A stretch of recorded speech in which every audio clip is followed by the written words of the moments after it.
This is Inside Indiana Business Radio for Monday, June 3rd, 2024. I'm Gary Dick.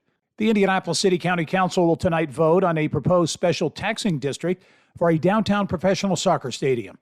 The plan was put forth by Mayor Joe Hogsett, who pulled the city's previous support of a soccer stadium along the White River, championed by Indy 11 owner Ursal Ozdemir, who tells me his plan remains the only viable one. We've obviously invested in the infrastructure, the legislation that helped us to get to where we are, and we bought land and we've got it designed, ready to build, and we're going to continue to advocate what's right and continue to advocate for the constituents, neighborhoods, and all Indianapolis and Indiana.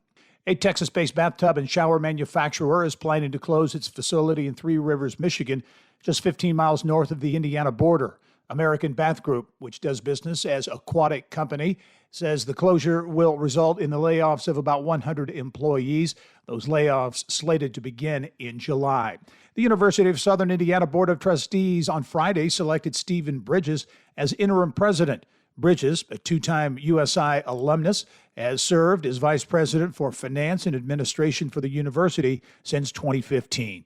The appointment was made 1 week after USI President Ron Rochon announced his plans to step down to become the president of Cal State Fullerton. From the state's #1 source for Indiana business news, you're listening to Inside Indiana Business Radio.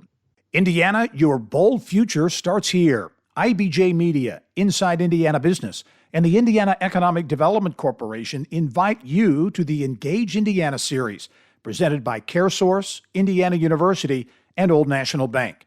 With an unrelenting focus on growing Indiana's economy, our Engage Indiana events take place in every region of the state.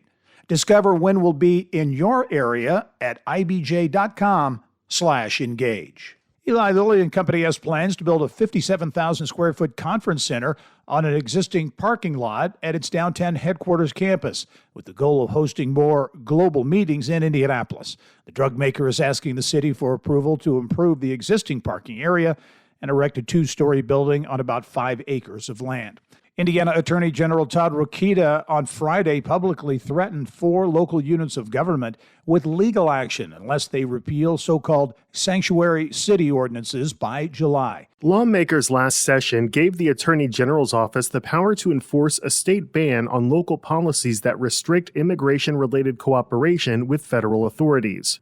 Rokita said in a news release that Hoosier taxpayers are paying the price for the flood of illegal immigrants into the country by bearing increased costs for healthcare, education, and other services. His office said it sent letters to East Chicago, Gary, West Lafayette, and Monroe County. Indiana code has long barred local governments and their employees from refusing to communicate or cooperate with federal immigration authorities about the immigration status, lawful or unlawful, of an individual. The General Assembly approved that ban in 2011, but it didn't stop some local units from passing sanctuary city ordinances. In a statement, Gary Mayor Eddie Melton asked Rokita to, quote, help us out or leave us alone. Melton described Gary's welcoming city ordinance as thoroughly litigated and upheld by the Indiana Supreme Court, but said he'd work with the city's lawmakers to address the legal threat. Alex Brown, Inside Indiana Business Radio. Purdue University this month named a new director of the Purdue Center for Regional Development. Indranil Kumar has been with the center since its founding in 2005 and most recently served as associate director. This is Gary Dick for Inside Indiana Business Radio on Demand.